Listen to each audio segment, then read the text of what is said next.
Castillón Confidencial, de Albert Castillón.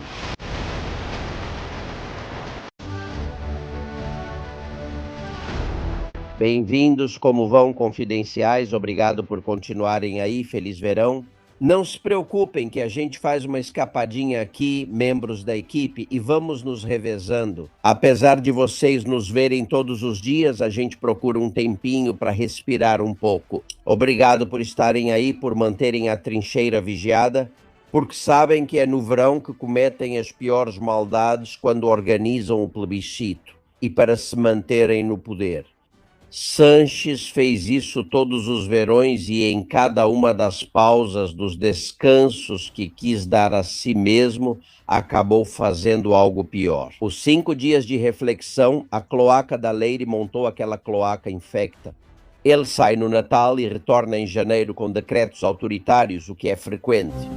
Vejam, Marlaska é quem preparou um decretão, desta vez entendo que por ordem do número 1 do PSS, o decretão é feito para proteger os chefes das forças de segurança do Estado que ele mesmo colocou no poder. Para que não possam sair, pelo menos enquanto eles permanecerem no governo.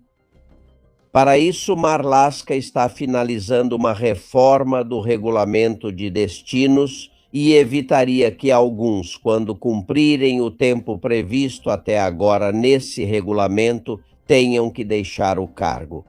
Algo parecido ao que ele ordenou ao DAO da Guarda Civil, Manuel Lamas, que mesmo estando acusado, embora não seja apoiado por nenhum guarda civil, por ter dito à UCO para não investigarem o círculo de Sanches, ele continua lá, no poder e com acesso a material que poderia destruir e que seria importante para os juízes que investigam a corrupção.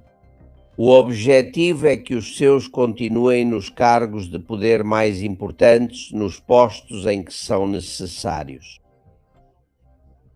Mesmo que estejam sendo investigados, como no caso de Lamas ou da diretora da Guarda Civil, ou mesmo que já deveriam estar aposentados, como o presidente do Tribunal Constitucional, Cândido Conde Pumpido. Ele precisa, Sanches, de uma série de lugartenentes em cargos estratégicos que o protejam.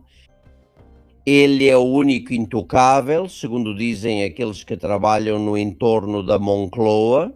Ele se importa muito pouco ou muito menos com seu irmão ou sua esposa. Aliás, que David Sanches até hoje continua morando na Moncloa e vai passar alguns dias em La Mareta. Sempre o irmão mais novo protegido pelo irmão mais velho, ainda mais agora que é um criminoso condenado.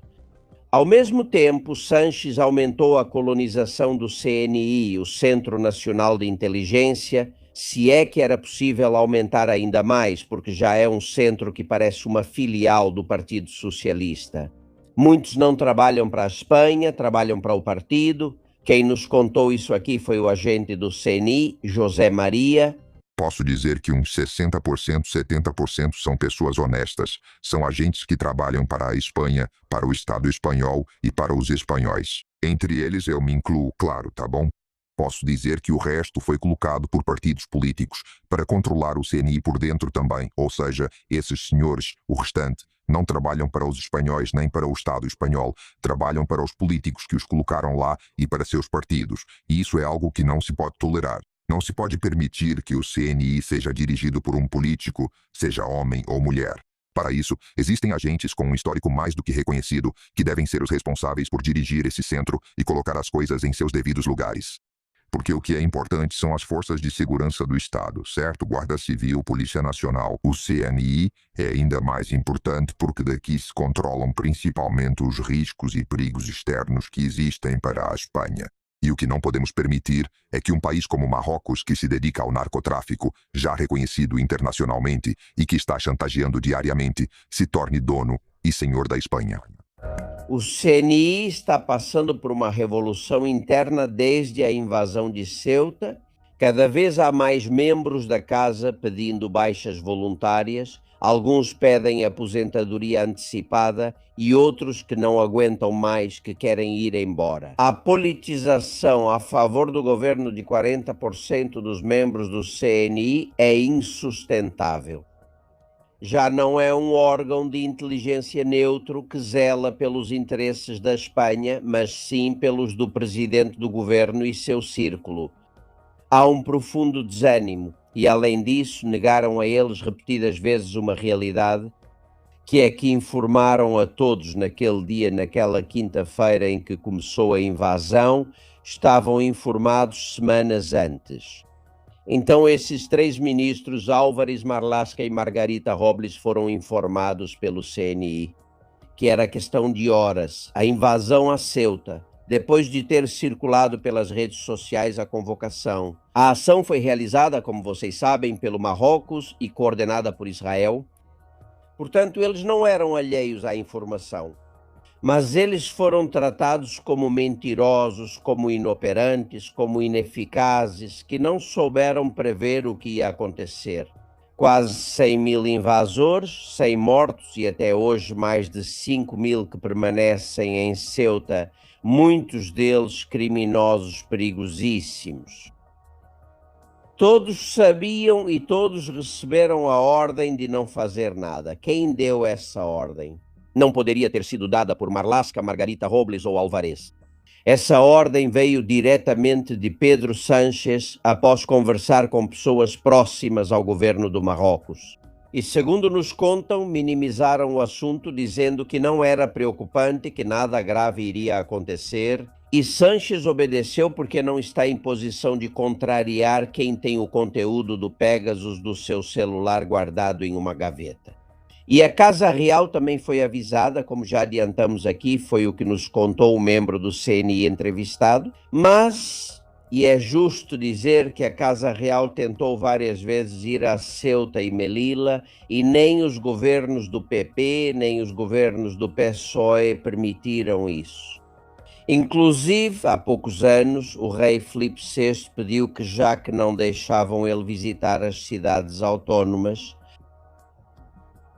o governo Sánchez proibia isso. Que fossem suas filhas, que fossem a infanta Dona Sofia e a princesa Leonor, para passar o verão, para serem vistas, para aproveitar aquele lugar, para reconhecer que era parte da Espanha.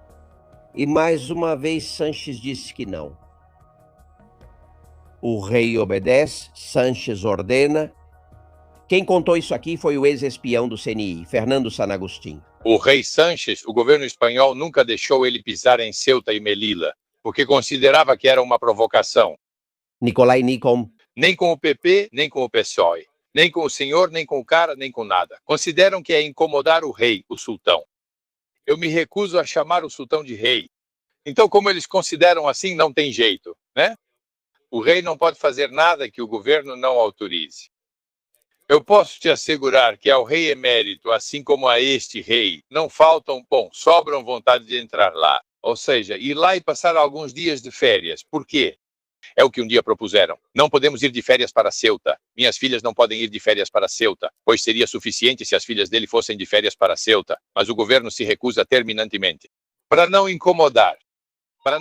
Obrigado. Senhores, embora a Europa fique dando voltas, mesmo que fechem o espaço Schengen para nós, foi uma atitude correta da Itália pela segurança europeia.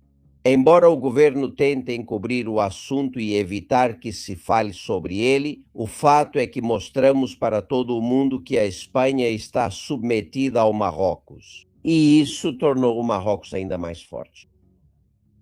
E Israel sabe disso, os Estados Unidos sabem disso, e Marrocos se tornou o principal aliado que fará o que quiser com o nosso país nos próximos anos. De agora até 2030, até a Copa do Mundo, é um momento crítico em que tudo pode acontecer.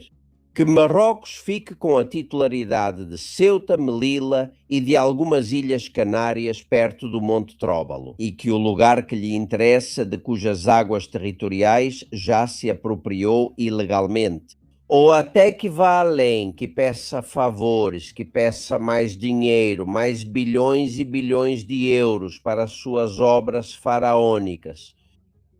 Que a Espanha se torne um país que paga para dois países, para a Espanha e para o Marrocos, por ordem de um presidente de governo chantageado, influenciado por um sultão. Vêm meses difíceis, anos difíceis para manter a independência da Espanha, com ou sem Sánchez. Atenção, já contamos que os Estados Unidos deram um ultimato a Sánchez em poucos meses, mas isso não significa que o poder do Marrocos sobre a Espanha diminua nem um pouco. Vamos ver o que acontece e contaremos aqui. Sejam bem-vindos. Fiquem atentos porque eles não descansam, o mal nunca descansa.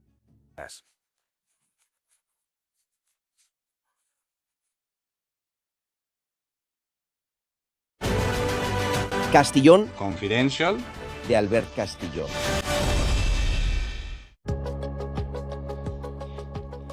Não esperamos que a política resolva a invasão de Ceuta ou evite que isso volte a acontecer. É preciso ir até o fim. Não basta com palavras, mentiras ou declarações de uns e de outros. E foi isso que fez o Rasteoir. Entrou com uma queixa-crime contra Marrocos, mas também contra a cadeia de comando do governo da Espanha. Exige identificar quem organizou a invasão e quem ordenou não fazer nada.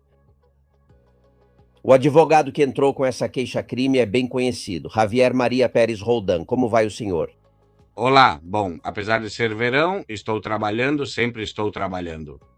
Bom, se nos invadem, temos que trabalhar, não podemos ficar na praia ou em regatas como fazem outros, não é?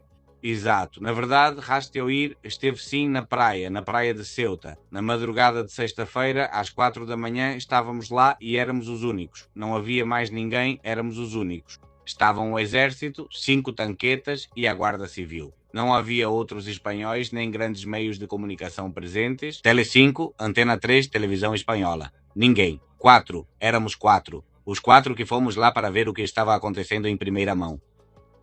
Me diga judicialmente qual pode ser o caminho disso, porque é muito importante. Entendemos que isso tem fundamento, mas por quê? Porque o Tribunal da Audiência Nacional já solicitou um relatório à polícia e ao setor de fronteiras para ver o que tinha acontecido. Nós, no entanto, vamos mais longe porque é evidente, isso ninguém nega, muito menos o governo, que aqui o que houve foi uma operação coordenada. Não podem entrar entre 50.000, que são as estimativas mais baixas, e 100.000 pessoas em uma semana sem que houvesse uma prevenção. A preparação prévia e o consentimento das autoridades marroquinas, que deram ordem na fronteira para deixar passar todo aquele que quisesse passar ou que eles levassem até lá à força. Então, partindo da ideia de que, sem dúvida, é algo organizado, é evidente que o governo teve que ter conhecimento, seja pelos serviços de informação, pelos serviços secretos ou por canais oficiais, porque tanto os sindicatos da polícia quanto da Guarda Civil anunciaram dias antes o risco que se corria e não fizeram nada, absolutamente nada. Há suspeitas, além disso, de que entraram agentes do governo do Marrocos ou até mesmo islamistas radicais. Não identificou ninguém, deu instruções para não fazer absolutamente nada. E isso eu vivi em primeira pessoa, estive lá de madrugada, vi diretamente. É tremendo. O senhor também viu, e acho que isso está refletido na queixa-crime, um veículo estranho junto à fronteira do Tarajal. Explique para mim, por favor. Pois eu vou mais longe. Quando nós pegamos a balsa às 3 da manhã, que era a última balsa, o último, às 3 da manhã, era na verdade o primeiro. Depois só havia outro às 6 ou 7. E nessa balsa já encontramos bem 2 indivíduos que depois, quando fomos direto ao espigão, à fronteira, estacionamos a van, o mais perto que dava, a 1 minuto andando, e eles estacionaram na frente. E o que eles faziam? Observavam todos que entravam e só para alguns em específico faziam um gesto. Eles se aproximavam, davam roupa limpa e entendemos que podiam ter dado também documentação ou algo mais, pois entregavam a roupa embrulhada. Eles abriam o porta-malas, pegavam as caixas de roupas e entregavam para eles. Bom, depois, a partir das 5 da manhã, nós percorremos toda Ceuta e voltamos novamente para a fronteira. Já não lembro se eram 10h30. Às 11 da manhã, eles também voltaram, colocaram o carro no mesmo lugar e faziam a mesma coisa. Devemos indicar, além disso, que, bom, os dois que estavam no carro tinham barbas longas, o típico dos radicais muçulmanos. Eu não estou dizendo que eles eram ou não eram, mas eles tinham, fizeram a mesma operação e já de manhã, sim, havia numerosos meios de comunicação porque Sánchez ia aparecer. Então, bom, apareceram as grandes emissoras de televisão, emissoras estrangeiras, e se posicionaram exatamente naquela parte do calçadão onde estávamos nós e onde eles estavam. Eles não quiseram aparecer em nenhum meio de comunicação, evitavam ser filmados pelas câmaras.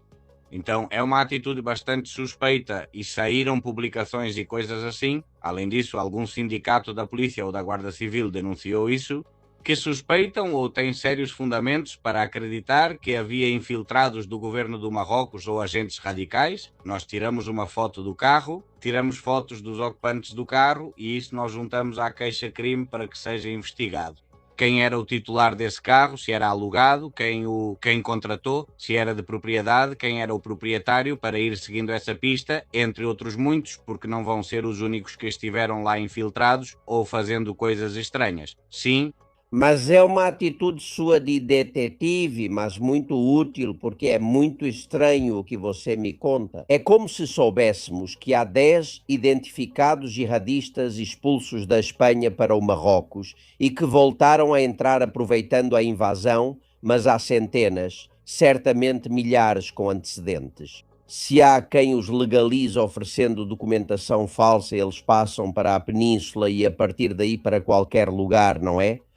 Essa é a questão, porque nessa roupa bem poderia estar escondido, logicamente poderiam entregar a roupa de forma mais aberta, porque as pessoas diziam, bom, estão dando roupa seca para quem vem molhado de ter atravessado a fronteira, muito bem, mas essa roupa podia incluir documentação, pois é estranho não distribuírem para todos. Se fosse só uma assistência aos que estavam entrando, dariam para os mais necessitados. Não era assim, mas há outra peculiaridade.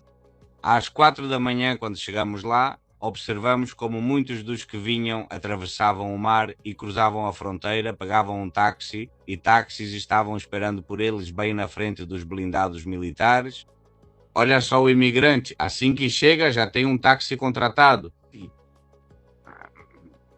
É algo, mas acaba sendo bastante suspeito. Bem, assim como lemos em sites que as imobiliárias de Ceuta estão no limite porque há uma infinidade de recém-chegados que querem alugar moradia, isso também não é comum para um imigrante que chega só com a roupa do corpo, né? Não é, não é. E também chegavam com seu celular enrolado em um saco para não molhar com a água, mas nós observamos no chão vários cartões espanhóis. Uma vez que você tira o chip, bom, não sei como se chama, o microcartão que você coloca no celular, para ter um número espanhol. Claro, isso, um imigrante que realmente vem procurar trabalho ou tentar viver na Espanha, mas não tem recursos. Ele tem essa precaução. Que nada. Parece estranho. Que nada. É que nada faz sentido. E é evidente que isso foi uma operação organizada e é evidente que o governo não só deu instruções. Vou te dar outro detalhe. Pela manhã, quando chegamos lá na fronteira, devia ser umas 4 ou um pouco antes das 4, havia, não sei, 4 ou 5 tanquetas do exército, bom, um punhado de soldados e depois devia ter uns 15 agentes da Guarda Civil. Perfeito.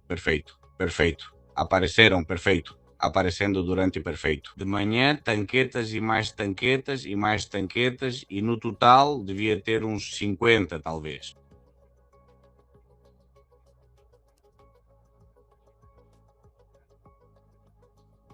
Claro, no final o que acontece? Que Pedro Sánchez sim é protegido pelo exército, mas os espanhóis e a fronteira não.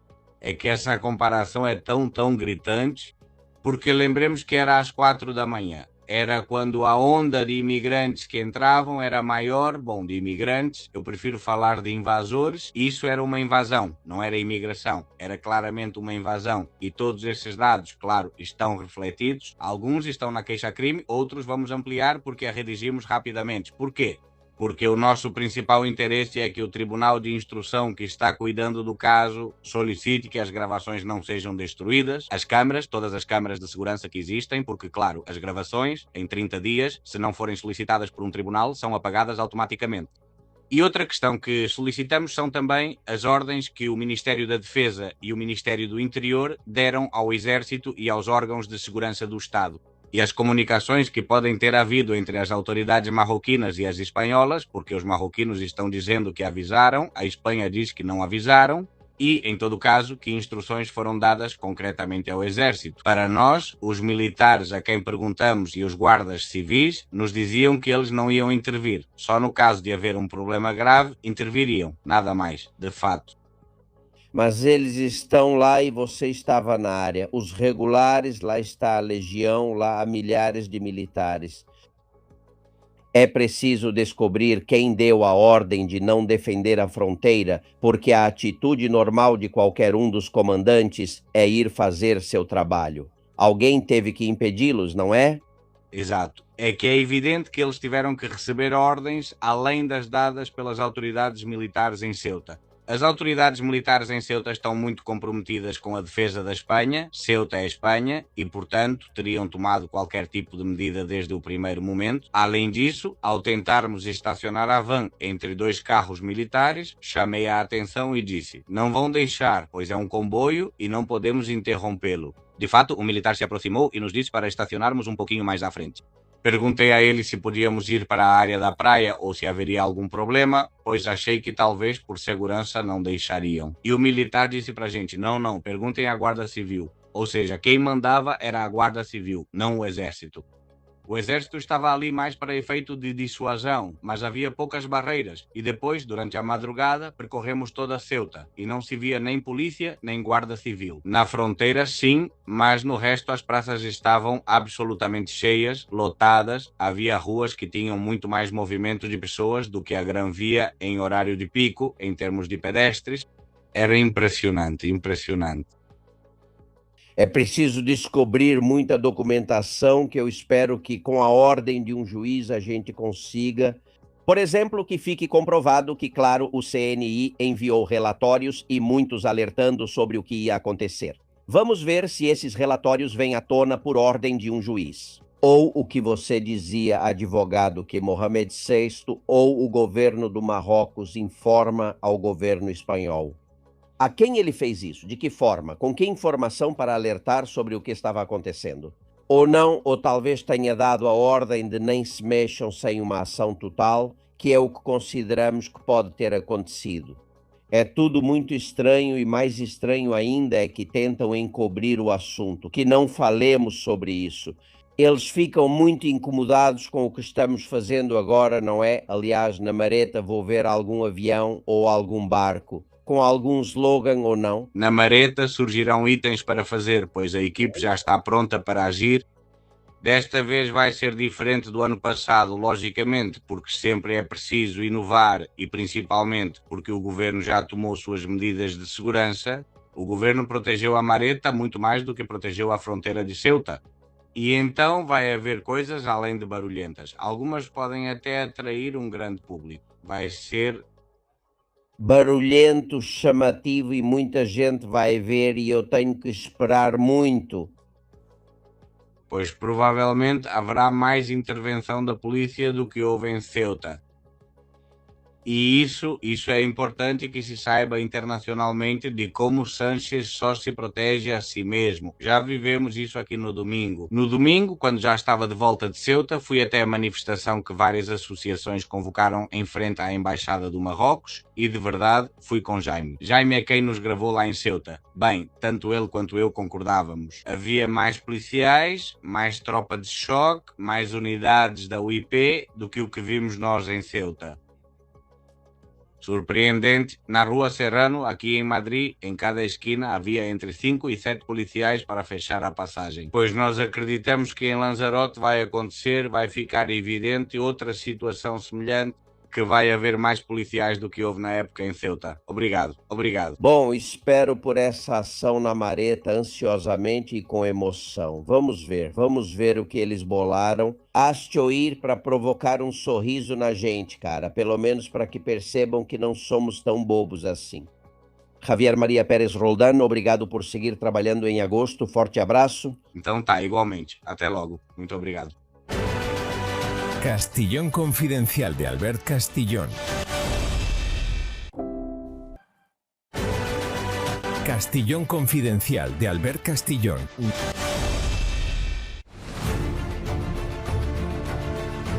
Aliás, não nos esquecemos dos incêndios florestais. Vejo que vocês também não, e isso é muito bom. Não podemos permitir que um desastre como a invasão de Ceuta esconda outro, não é mesmo? Pilar e Glória falam sobre isso.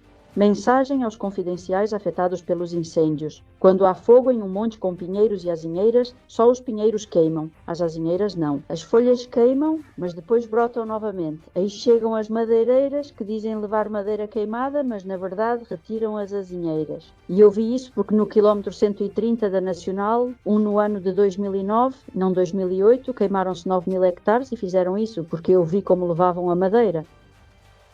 Levaram tudo, devastaram o local e arrancaram até os tocos das azinheiras para evitar que brotassem novamente. Isso é muito perigoso. Então é preciso vigiar para que as empresas que levam a madeira queimada levem apenas a madeira de pinheiro, que deixem as azinheiras. Por isso são azinheiras, árvores intocáveis, veneráveis. Da Espanha. Olha, eu cresci na Serra de Alcaraz e na Serra de Cuenca e no dia em que disseram que iam tirar os aceiros eu fiquei paralisada. Eu estava de passagem, ouvi na TV e pensei, não pode ser, devo ter entendido errado. Numa cidadezinha, quando havia um incêndio, tinha guardas florestais, havia cabanas de vigilância, tocavam os sinos de alarme, a gente ia a qualquer hora, sabíamos quando tocavam por causa de incêndio. Pessoas dos povoados vizinhos iam apagar o incêndio com picaretas, pás e enxadas. Claro, como sempre foi feito a vida toda. Obrigado, Glória, e obrigado a Pilar, que já reconheceram, é a Pilar Bacelga. Sobre as azinheiras, muito importante, parece que está queimado e destroem tudo, mas a árvore está viva e não podem destruir nem cortar. Está muito certo, tenham cuidado. Falando de incêndios, em 2022 foi aberto um processo de urgência de quase 23 milhões de euros financiado com fundos europeus. Para quê? Para renovar a frota de hidroaviões de combate a incêndios. Os 10 Canadair que usamos contra incêndios. No último dia 10 de julho, o governo cancelou esse processo e destinou esse dinheiro e um pouco mais, no total 73 milhões e meio para manter o Falcon do presidente e o Airbus oficial do governo. O que vocês estão ouvindo é real. Eles tiram 23 milhões para ter mais hidroaviões e mais modernos e ficam com esse dinheiro para o Falcon deles e o hidroavião, incluindo a família real, que também os utiliza. E uma ainda pior, ou tão ruim quanto. Existe um fundo de emergências para despesas como as de incêndios e Sanches o esvaziou. Ele esvaziou para pagar despesas normais dos seus. Por exemplo, foram gastos 4 bilhões desse fundo de emergências, a tal ponto que tiveram que adicionar e injetar mais 1 bilhão porque ele deixou o fundo seco, segundo conta o Confidencial. 40% desse fundo de emergências foi gasto, atenção, em operações de paz. O que é isso? Pois vejam, em financiar operações do Exército, cito em outros países, 1.700 milhões. Atividades de interesse social, vocês me dirão, aí cabe tudo, 519 milhões. 450 milhões de ajuda ao transporte, $500 mil em gastos de pessoal do Ministério da Juventude, 220 milhões para atendimento migratório. Não importa em que tenham gastado. O fundo era para emergências e era dinheiro da União Europeia. Nem para a paz, nem na Ucrânia, nem em qualquer outro lugar, nem para outras coisas. Bom, isso também queima as florestas da Espanha. Esse tipo de negligência tão brutal, tão evidente, olhem, Sebas é um informante, ele viu o que aconteceu com a invasão em Ceuta e tem uma ideia de que eu gosto, porque, claro, ninguém foi levar ajuda aos habitantes de Ceuta em uma flotilha, né? Como a da Ada Colau. Escutem.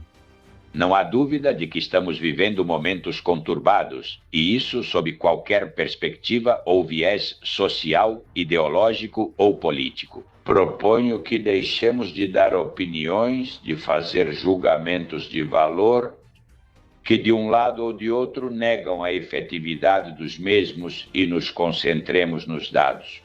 E, como eu disse, em uma única pergunta, da cidade de Cartagena, onde a Espanha tem presença de sua armada, até a cidade de Haifa, são 1.475 milhas náuticas, De Málaga, cidade onde também temos presença militar da nossa armada, até nossa cidade de Ceuta, são apenas 66 milhas náuticas. Para Israel, viajou voluntariamente uma flotilha que, com seus próprios meios e de outras organizações não governamentais, pretendia se aproximar das costas israelenses. Pois bem, a Espanha enviou, por decisão do nosso governo e sem debate parlamentar, um navio de guerra para a proteção desses cidadãos. E aqui vem o grande cerne da questão. Porque a Espanha, tendo informações e conhecendo a situação, não enviou nem direcionou recursos como um navio de guerra equipado, humanos e técnicos para essa cidade que é nossa, sem atravessar águas internacionais de nenhum outro país? Quando todos, absolutamente todos os cidadãos espanhóis de Ceuta estavam ameaçados, assustados e em riscos totalmente imprevisíveis. Toda a razão, Sebas, mas vou facilitar para você. Bem ao lado da cidade de Ceuta estão os regulares. Está o destacamento da Legião, está tudo lá. Eles estão cercados por centros militares. Faltou a ordem. Isso é como a enchente de Valência. Os militares estavam ao lado, mas não deram ordem para ir salvar vidas e centenas de valencianos morreram afogados. Aqui é igual. Em Valência, isso durou 3 dias até que uma equipe adequada foi ajudar. 3 dias e 3 noites sozinhos. Aqui também, aqui ficaram o dia todo para levar 4 militares que estavam só para marcar presença, com ordem de não intervir. Isso e nada é a mesma coisa. Não se trata de falta de efetivo, e sim de falta de ação. É uma decisão política de dar a ordem certa no momento certo. E é isso que não se faz. Por quê? Chantagens, interesses econômicos, negócios sujos, pactos secretos, Pégasus, tem muita coisa. De Ceuta, mais 2, Bernabé e Ignacio. Eles nos tomam por idiotas porque nos comportamos como idiotas por muito tempo e porque estamos tontos, atordoados, emburrecidos com tanta televisão, tanto celular e tanta besteira. Acordem, porra, senão vão devorar vocês vivos. A Real Academia da História deveria organizar, junto com os departamentos de História, até mesmo de Arqueologia da Universidade, um congresso em Ceuta sobre as provas científicas e históricas da espanholidade de Ceuta e Melilla. Além disso, o congresso seria inaugurado com a presença do rei Felipe VI. É brincadeira, rapaz, é brincadeira. Ele é muito engraçado, esse cara é demais. Muito obrigado, Ignacio, Bernabé. Não seria nada mal se eles fizessem isso. Bom, últimas mensagens. Fernanda, José e Aroa falam sobre Begônia Gomes, sobre a monarquia e sobre o DNI eletrônico. Eu, em relação à Begônia Gomes, tenho uma teoria, e é que a senhora manda mais do que o maridinho dela. Eu acho que o maridinho dela, fora de casa, age desse jeito porque em casa não deixam ele fazer nada. Eu me considero um patriota, mas se houver referendo entre monarquia e república, eu vou votar na república. A opção que nós, como sociedade civil, podemos fazer é uma coleta de assinaturas, para controlar um pouco mais a questão do DNI eletrônico, porque está claro que também não podemos confiar nos políticos, porque no final parece que eles só pensam neles mesmos. Parece que cabe a nós, cidadãos, controlar essa questão. Você não está errado. Vamos para a redação. Últimas mensagens. Susana Gás, conte para a gente. Continuamos aqui, ao vivo na redação de Castilho a Castilho no Confidencial, como sempre recebendo essas mensagens e opiniões de todos os nossos confidenciais. Mesmo muitos deles estando de férias, continuam nos ouvindo e nos assistindo. É o caso de Maria Dolores. Há alguém no PSOE, no governo, especificamente sanchista, que não seja um traidor dos interesses da Espanha e dos espanhóis? Ainda existe alguém assim? Por outro lado, o Cisne diz que não sabe se os maiores traidores são esses eleitores, que eles estão doutrinados. E estou falando do PSOE. Lembrem-se, ao votar, de tudo o que ele está fazendo e de como está tratando mal todos nós, espanhóis. Tomás diz que se todos nós, agricultores, pescadores, pecuaristas e outros, não nos unirmos juntos, não vamos conseguir nada porque tem que haver união. Pedro Sánchez está nos afundando na miséria. Rafa afirma que políticos do PSOE possuem casas ou negócios no Marrocos, citando González, Bono, Muratinos, Trinidad Jiménez e Fernández de la Vega. Maria Antônia Trujillo e muitos outros. Por outro lado, Juan também diz que é preciso mais recursos para a polícia e para a Guarda Civil para que não aconteça o que aconteceu esses dias atrás em Ceuta. E, acima de tudo, ajudá-los, aqueles que estão sofrendo com esses comércios fechados. Então é preciso transmitir tranquilidade, sim, mas também oferecer ajuda. Ele diz que isso não deveria estar acontecendo, tudo o que está acontecendo. Elisa diz que entre os imóveis, os aluguéis, os livros, os refeitórios, as creches, as ajudas à comunidade, ajudas à prefeitura, a ocupação, tudo isso que as pessoas de fora recebem, vivem muito melhor do que os espanhóis que acordam às 6 da manhã. Isso não faz sentido nenhum. E por último, Albert. Andy, de Londres. Sou espanhol, trabalho em Londres e vejo e ouço vocês todos os dias. Os do governo da transparência e os que dizem ser socialistas é ter pouco, tentando que não saibam tudo o que tem fruto da sua corrupção. Na verdade, o PSOE é o que sempre dizemos, é uma verdadeira máfia e por aqui encerramos. É realmente importante que vocês nos sigam em todos os nossos canais e se alguém estiver interessado em nossos produtos, que saiba que temos o site funcionando, que é o castilhonconfidencial.com/loja e lá vocês vão poder encontrar todos os nossos artigos. E também aqui tem um número de telefone para o qual vocês podem ligar para decidir qual produto mais gostam. Muito obrigada, Albert. Obrigado, Susana. Vocês estão vendo esse número. Perguntem por Juan e tem canecas, bonés, bolsas, camisetas da Susana, leques, o boné do vencedor da Copa do Mundo do Ferran Torres, o que vocês quiserem e muito mais. E nós vamos agradecer muito porque é uma forma também de ajudar o canal e de nos financiar. Bom, Freud Lannister, senhores Bolanhos, eu gosto muito do papel do Bolanhos nisso. Esses bonecos feitos com inteligência artificial, porque é real como a própria vida, sempre vestido de servo, que é o que ele é. Vejam. Um desentupidor novo, pois o senhorzinho Batuta se entupiu o vaso de novo. Creme de aloe vera, porque o senhorzinho Saunas fica com as coxas irritadas pelo maiô e água salgada. Protetores de ouvido para os gritos da catedrática. Bolanhos. Pelas toalhas sujas da sauna Adão. Que susto você me deu, senhorzinho de férias. Cala a boca! Para de ser inútil, Mortadelo. Desculpa, Susa Unidade. Como sou desastrado? Para que você precisa de mim?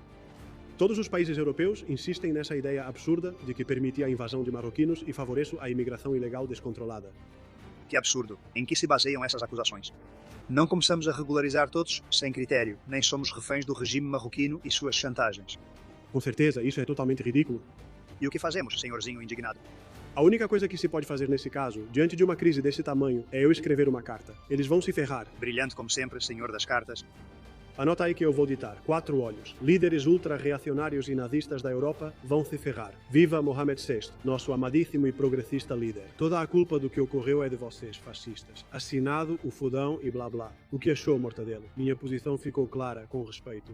Impecável demonstração de diplomacia, santidade.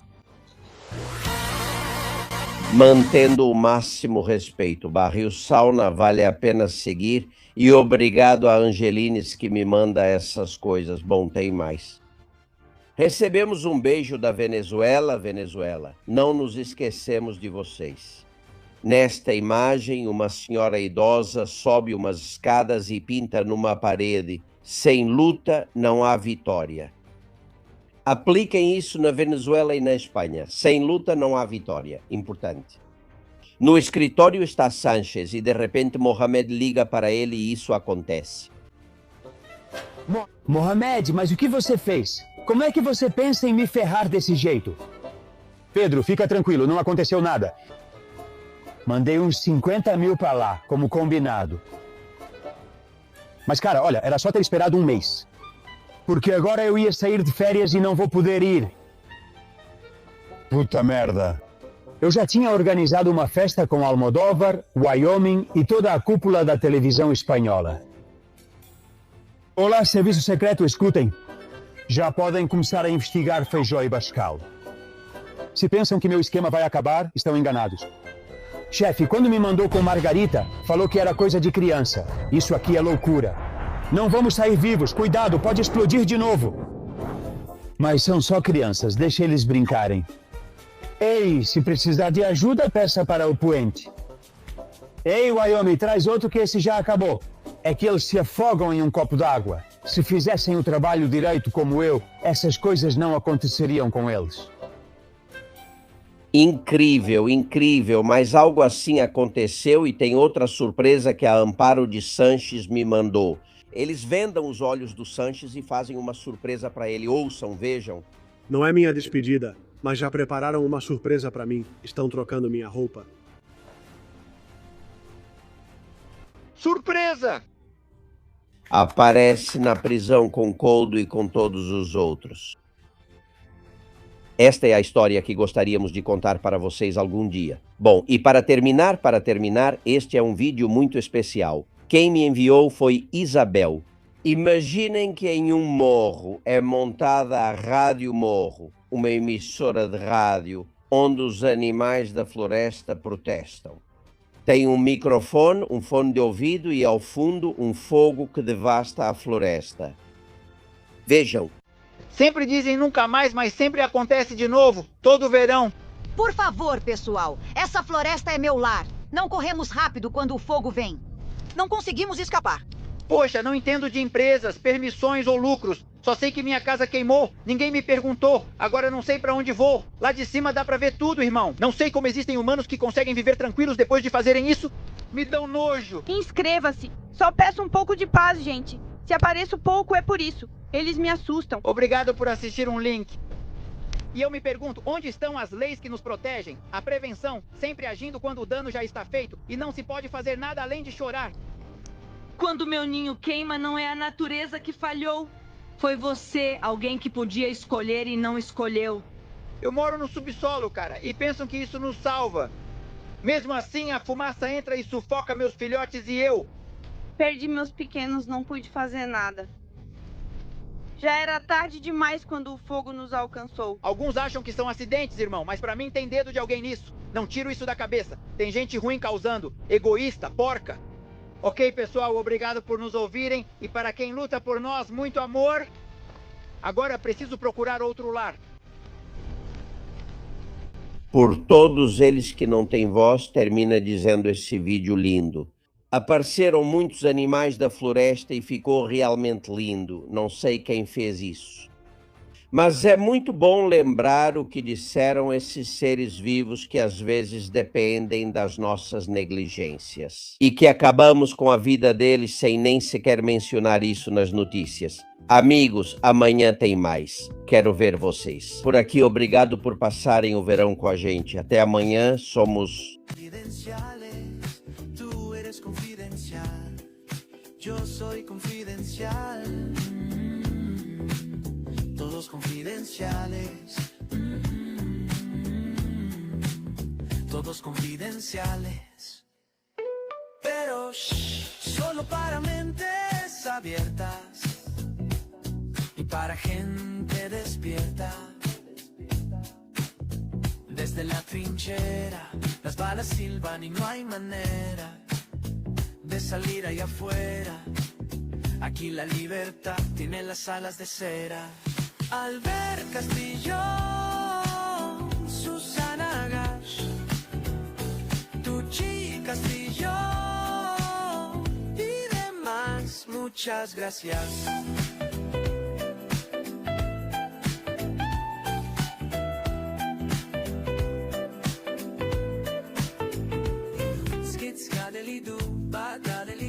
Con esto y un bizcocho, hasta mañana a las 8. Castillón Confidencial de Albert Castillón.